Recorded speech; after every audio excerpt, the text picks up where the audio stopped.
तो मेरा घाव दूर हो सकता है। एक भी पीने को तैयार नहीं हुआ। अर्जुन तैयार हो गए। अर्जुन प्रिय क्यों है अपने गुरु के? क्योंकि सेवा करने में तत्पर रहते। अर्जुन ने जैसे घाव पर मुंह लगाया, वो घाव नहीं था, पका हुआ आम बांध के रखा हुआ था थोड़ा सा, और सुंदर आम का स्वाद लिया। गुरु संत भगवान किसी का लेते थोड़ी हैं, देते हैं, लेते हैं तो सिर्फ भाव को लेते हैं। अगर कोई भाव दे दे तो सर्वस्व उसको न्यौछावर कर देते हैं। इसलिए वैष्णव धर्म में ये ओम जय जगदीश हरि आरती नहीं गाई जाती। हम वैष्णव में आरती नहीं गाते क्योंकि हर लाइन में झूठ है। इससे आरती करें, थोड़ा विचार भी करें कि किसके सामने बोल रहे हैं। तो झूठ नहीं बोलना चाहिए, प्रयास करना चाहिए। हम करेंगे, सेवा करेंगे।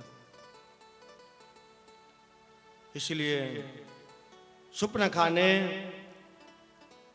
जब भगवान लक्ष्मण ने इसकी नाक काट दी, उसके बाद 10,000 साल तक तपस्या की इसने भगवान, सिर्फ प्रभु को पाने के लिए। लेकिन ये त्रेता की बात है। लेकिन द्वापर में भगवान मिले तो भले ही प्रभु पशुपति रूप में नहीं मिले, लेकिन उसके शरीर का स्पर्श उन्होंने किया है। ये सुपनखा की तपस्या का फल। और आगे जाते हैं। मल्ल युद्ध की तैयारी है। कुबलिया पिड़ हाथी गेट पर खड़ा है। कंस को समाचार मिला है कि ऐसा ऐसा हुड़दंग इन लोगों ने शहर में मचाया है। कंस को कुछ गलत दृश्य दिखाई देते हैं, गलत गलत सपने होते हैं। कई लोगों को सपने में भैंस दिखाई देती है। तो भैंस का मतलब हुआ कि यमराज जी आने वाले हैं। कई दफे उल्टे सपने होते हैं। तो कंस को भी सपने होते हैं। ऐसे ऐसे दृश्य दिखते हैं जो मरने वाले आदमी के लक्षण बताए गए हैं। सुखदेव गोस्वामी परीक्षित महाराज को जिस व्यक्ति की मृत्यु निकट हो, जिसका मरना कुछ दिन में निकट हो, उसके 4 लक्षण बताते हैं। ध्यान से सुनिए। आदर्शनम स्वशिरसा प्रतिरूपे च सत्यपि असत्यपि द्वितीये च दैरूप्यम ज्योतिषं तथा। क्या लक्षण बताया? अगर वो व्यक्ति दर्पण में अपना चेहरा देखेगा तो शरीर तो दिखाई देता, लेकिन सर गायब रहता है उसका। आप कभी ट्राई कर लेना। कोई व्यक्ति बहुत सीरियस हो और डॉक्टर ने बोला 1-2 दिन का मेहमान है, तो आप शीशा लेके जाना उसके सामने, तो उसका सर नहीं दिखाई देगा। दर्पण के सामने पूरे शरीर की परछाई दिखती है, धड़ गायब रहता है। ये मरने वाले आदमी का पहला लक्षण है। दूसरा लक्षण है कोई भी चीज उसको 2 दिखाई दे। आकाश में सूर्य देखेगा 2, चंद्र देखेगा 2, आदमी देखेगा 2, हर चीज 2, डबल हो जाता। तीसरा, कानों में अगर उंगली डालेगा तो घूं घूं की आवाज नहीं सुनाई देती। आप अपने कान में उंगली डालिए तो घूं घूं की आवाज आती है। लेकिन जिस आदमी की मृत्यु निकट होगी, उंगली डालने पर घूं घूं की आवाज नहीं आती। ट्राई करके देखना चाहते हो तो देख लो। जजमेंट लग जाएगा, उससे किसी को कुछ होगा नहीं। फिर भी कई लोग पीछे उंगली डाल रहे हैं। जो आगे नहीं, आगे वाले नहीं डाल रहे, पीछे वाले डाल रहे हैं। तो कितने लोगों का घूं को सुनाई दे रहा है? कान में से उंगली डालेंगे तो घूं घूं आवाज आती है, और जिसकी मृत्यु निकट है उसकी घूं घूं नहीं आती। चौथा बताया, अगर ऐसा व्यक्ति रेत पर चले, जैसे कई दफे रेतली जमीन होती है या रेत की ढेर है, तो अगर आप उसके ऊपर चलेंगे तो पांव की छाप आती है, पांव दबता है ना। लेकिन जिस व्यक्ति की मृत्यु निकट हो, वो अगर रेत पर पांव रखेगा तो उसके पांव की छाप रेत पर नहीं आती। ये 4 चीजें बताई हैं, और ये चारों लक्षण कंस में दिखाई दे रहे हैं। समझ तो गया है कि मेरी मृत्यु निकट है। स्टेडियम जहां मल्ल युद्ध रखा गया है, गेट पर कुबलिया पीड़ हाथी खड़ा था, और महावत ने हाथी को जब अंकुश मारा, उसको गुस्से में किया, तो वो कृष्ण और बलराम को मारने के लिए झपटा। भगवान ने हाथी के दांत तोड़ दिए और हाथी को मार डाला, और दोनों भाई अंदर चले गए। हाथी दांत हाथ में है। कंस के 4 पहलवान हैं, चारों मुष्टिक, सल और तोसल, ये वर्ल्ड चैंपियन है उस वक्त। गर्ग संहिता में इन चारों का विस्तार से वर्णन है। मुष्टिक कहते हैं अगर किसी को एक मुक्का जड़ दे तुरंत मर जाए। चारों कहते हैं अगर घुसा जड़ दे तो चकनाचूर कर देता है। ऐसे सल तोसल हैं। ऐसे 4 पहलवानों को मैदान में उतारा, कहा मार डालो इनको, और 4 पहलवान भिड़ गए दोनों बच्चों से। प्रभु ने कहा भी, हम छोटे बच्चे हैं, तुम इतने मुष्टंडे हो, तुमको थोड़ा ध्यान नहीं हमारा। तब चारों मुष्टिक ने कहा, तुम दिखने के बच्चे हो, लेकिन तुम बड़े बड़े बलशालियों को तुमने मारा है। और खूब मल्ल युद्ध हुआ, कुश्ती हुई। अंत में कृष्ण बलराम ने चारों पहलवानों को मार डाला, और सीढ़ी के ऊपर कंस बैठा हुआ था। भगवान ने छलांग लगाई और कंस को पकड़ करके नीचे जमीन पर गिरा दिया, और छाती में बैठ करके मुष्टिका प्रहार किया, और कंस का प्राणांत हो गया।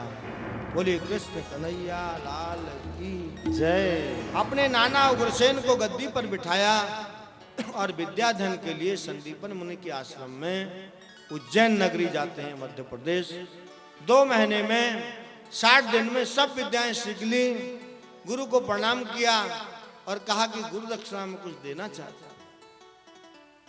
संदीपन मुनि ने कहा, हम लोग गुरु दक्षिणा नहीं लेते, हमने जो शिक्षा आपको दी अपने व्यवहार में, संसार में, अपने जीवन में, आश्रम में इन चीजों को लाना, यही हमारी गुरु दक्षिणा है। बार बार आग्रह करने पर संदीपन मुनि ने कहा, आप गुरु माता को पूछ लो, अगर कुछ कहती है तो उसको दे दो। दोनों भाई गुरु माँ के पास गए, दोनों को देख करके रोने लगी। भगवान ने कहा, माँ क्यों रोती हो? तो गुरु माता ने कहा, मेरा एक लड़का था, वो बचपन में समुद्र के किनारे खेलने गया था, वापस नहीं आया, पता नहीं कहाँ चला गया।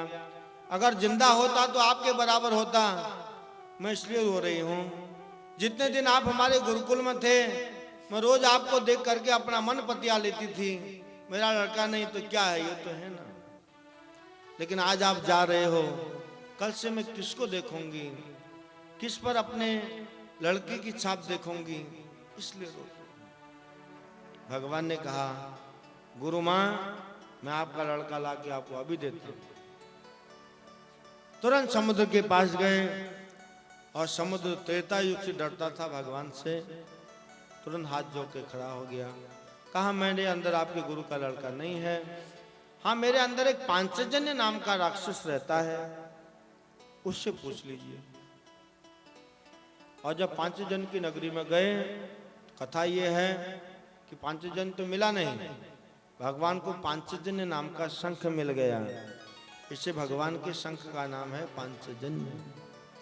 पांचजन्य ऋषिकेशो देवदत्त धनंजय पौंडुदद्मो महाशंखो भीम क्रमावृकोदर अनंत विजयम राजा कुंती पुत्रो युधिष्ठिर नकुल सहदेवस्य सुघोष मणि पुष्पकों, 5 पांडवों के शंखों के नाम हैं और भगवान के शंख का नाम दिया है। भगवान के शंख का नाम है पांचजन्य, अर्जुन के शंख का नाम है देवदत्त, याद रखो। और अनंत विजय युधिष्ठिर महाराज के शंख का नाम है। पांडुदत्म भीम के शंख का नाम है। सुघोष मणि और पुष्पक नकुल और सहदेव के शंखों के नाम है। ये सब याद रखिए, बच्चों को याद कराओ। फिर यमराज के पास गए, कहा हमारे गुरु जी का लड़का कहाँ है? यमराज ने कहा भगवान अभी लाता हूं। अंदर बैठने के लिए नहीं कहा, दरवाजे पर खड़ा कर दिया भगवान, क्योंकि यमराज को मालूम है भगवान अगर गेट के अंदर आ गए, जितने पापियों की नजर इन पर पड़ेगी सब तर जाएंगे, पाप मुक्त हो जाएंगे, मेरा पूरा मिनिस्ट्री खाली हो जाएगी, खाली मक्के मारने पड़ेंगे। इसे भगवान को बाहर ही खड़ा करता है, बाहरी हाथ जोड़ता है, बाहरी अगरबत्ती दिखाता है, अंदर सोफे में बैठने के लिए नहीं। तो और लड़का ला करके दे। तात्पर्य यह है कि मृत्यु किसकी होती है? जिसके दिन पूरे हो गए, उम्र पूरी हो गई, रोटियां पूरी हो गई। तो भगवान ने उसको कैसे जीवित पाए? ये सब नियम भगवान ने बनाए हैं और उनकी मिनिस्ट्री ये काम करती है। यमराज भी उनके मिनिस्टर का एक मंत्री है, उनके मंत्रालय का। लेकिन कभी कभी स्पेशल केस अगर होते हैं तो भगवान अपने हाथ में लेते हैं। जैसे सुप्रीम कोर्ट ने किसी को फांसी की सजा दी, लेकिन बाद में आप याचिका राष्ट्रपति के पास भेज सकते हैं, तो वो माफ भी कर सकता है। सुप्रीम कोर्ट कहता है अगर राष्ट्रपति माफ कर देगा तो हमको कोई एतराज नहीं। वैसे भगवान भी कभी कभी भक्तों पर कृपा करते हैं कि अपने बनाए हुए नियम को भी तोड़ देते। प्रबल प्रेम के पाले पढ़कर प्रभु को नियम बदलते देखा। प्रबल प्रेम के पाले पढ़कर प्रभु को नियम बदलते देखा। अपना मान चले चली जाए, अपना मान चले चल जाए, अपना मान चले चली जाए, अपना मान चले चल जाए।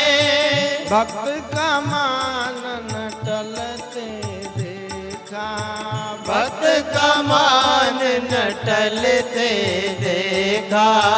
प्रबल प्रेम के पाल पढ़ कर, प्रबल प्रेम के पाल पढ़ कर प्रभु को नियम बदलते देखा। प्रभु को नियम बदलते देखा। प्रभु को नियम बदलते देखा। प्रभु को नियम बदलते देखा।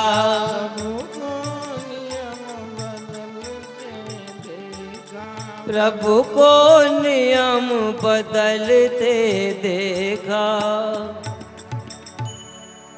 नियम बदल देते हैं भगवान। इसे बच्चा ला करके दे दिया। दूसरा नियम यह है, जो भगवान का भजन करता है, आप अपनी कुंडली को, अपने हाथ की रेखाओं को ब्राह्मण को दिखाओ।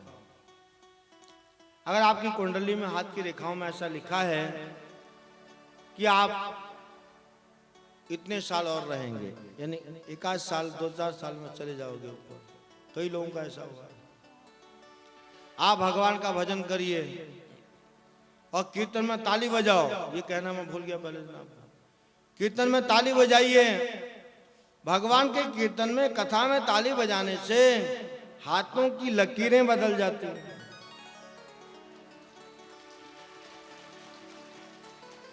आप कभी किसी ब्राह्मण को दिखाना, वो बोलेगा ये रेखा इधर है, ये इधर है, थोड़ा इधर होती तो ठीक है, बोलते रहते हैं वो लोग। ये सब भगवान की भक्ति के आगे सब चीजें कोई वैल्यू नहीं रखती। अच्छा, अभी केदारनाथ बद्रीनाथ में जो बाढ़ आई, 1 लाख आदमी वहां मर गया, ज्यादा ही मरा होगा, क्योंकि उनकी कुंडली में सबको उधर मरना लिखा था। भगवान की कृपा के आगे अगर भगवान कृपा करें, कोई कुंडली काम नहीं करेगी।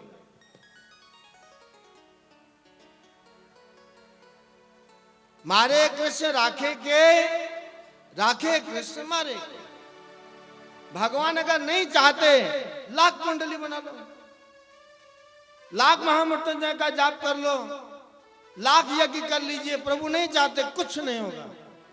लेकिन भगवान अगर चाहते हैं, कुछ नहीं भी करो सब हो जाएगा। इसलिए कीर्तन करिए भगवान का, कीर्तन में ताली बजाओ, मुंडी हिलाओ, मुंबई भाषा में मुंडी कहते हैं सर। ज्यादा भी मत हिलाओ कि डॉक्टर के पास जाना पड़े, उतना ही हिलाओ जितने में कल आना पड़े दोबारा कथा। और खूब गाओ, इससे गला भी साफ होता है, दिमाग साफ होता है। तो खूब जोर जोर से कीर्तन करो। और अभी ऐसा नहीं कि बाहर जाओ, जब तक भागवत आरती नहीं होगी गेट से बाहर मत जाना। जब तक भागवत आरती ना हो कोई भी प्रसाद नहीं लेगा। कल मैंने आयोजकों को निवेदन किया है, कल्याण करो, एक दिन के लिए तो कुल आते हो। वरुणा बहन को नहीं सुना रहा हूं, कई लोग चलो एक दिन चलते, आप तो कथा सुनते रहते हैं तो कोई टेंशन। तो एक दिन जब आए तो ध्यान से कथा सुनिए, थोड़ा लेट भी हो जाएगा चले। कल हम कथा कर रहे थे तो कुछ लोग जल्दी चले गए, तो अपनी गुरु माँ को लाके कपड़ा लड़का दिया, खुश हो गई। और दोनों भाई मथुरा वापस आए। भगवान अपने महल की छत पर घूमते हैं, खोए रहते हैं। वसुदेव देवकी भगवान के लिए प्रसाद बनाती है, थाली में परोसती है। थाली के किनारे पर थोड़ा सा मक्खन रख दो। भगवान दूसरे व्यंजन तो देखते हैं, लेकिन जैसे ही मक्खन देखते हैं तुरंत नंद बाबा यशोदा की याद आ जाती है, रोने लग जाते हैं। और महल की अटारी में घूमते रहते। एक दिन देवकी वसुदेव ने गुरु बृहस्पति के शिष्य उद्धव से कहा, जो कि यादवों के महामंत्री हैं, कि उद्धव तुम जरा पूछो ना कृष्ण से, ये खोया खोया क्यों रहता है। तो उद्धव जी ने एक दिन पूछा, हे कृष्ण आप खोए खोए क्यों रहते हैं, कुछ बताते नहीं, कुछ कहते नहीं, गुमसुम रहते हो। तब भगवान ने उद्धव से कहा, उद्धव मोहे ब्रज बिसरत नाही, मुझे वृंदावन की याद आती है, नंदवानी की याद आती है।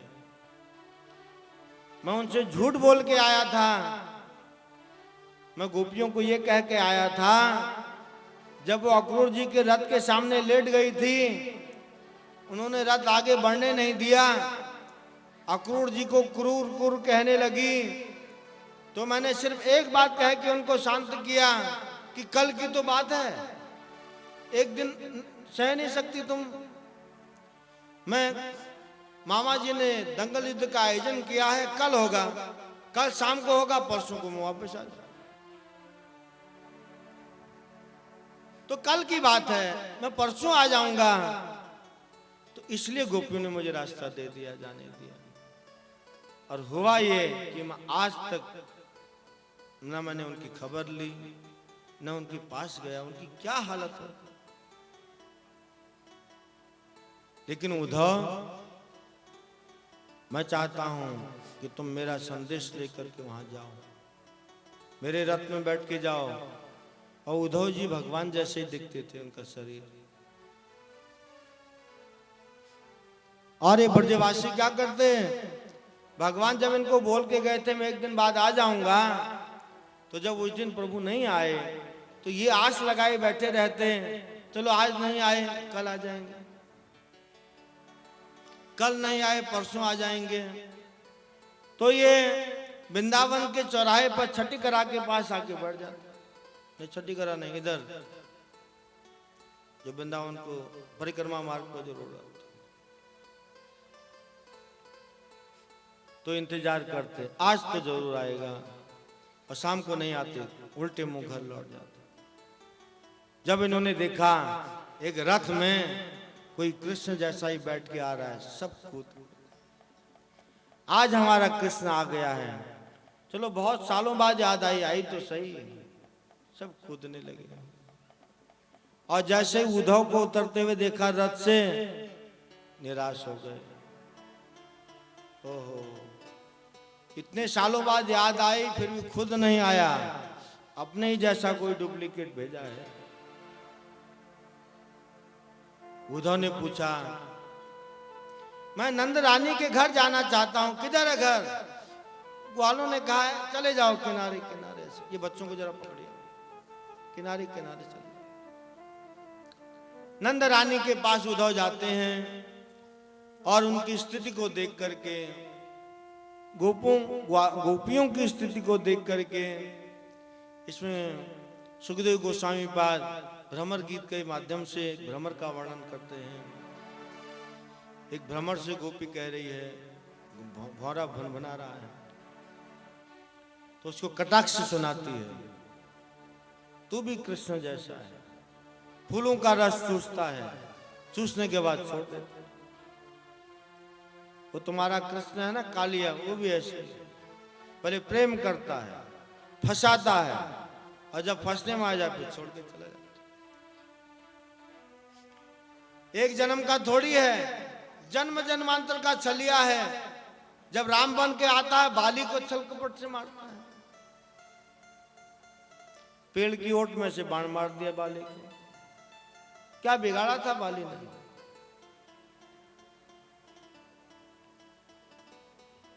वहां बामन बन के गया, महाराज बलि के साथ छल कर दिया, 3 पग भूमि की बात की, त्रिलोकी नाप दिया, जहां तहां छल कटाक्ष कर रही है। अरे भौरे, तू भी वो हमारे काली का ही दोस्त से लगता। फिर एक गोपी कहती है, मत कहो ऐसा, अगर ये भौरा हमारी सुनी हुई बात कृष्ण से कह देगा, वो दुखी नहीं होंगे? तो दूसरी गोपी कहती है, हाँ अच्छा सुनो भौरे, हमारे कृष्ण ठीक तो है ना? वो सुखी है ना उधर मथुरा में, पागलों की तरह बात कर।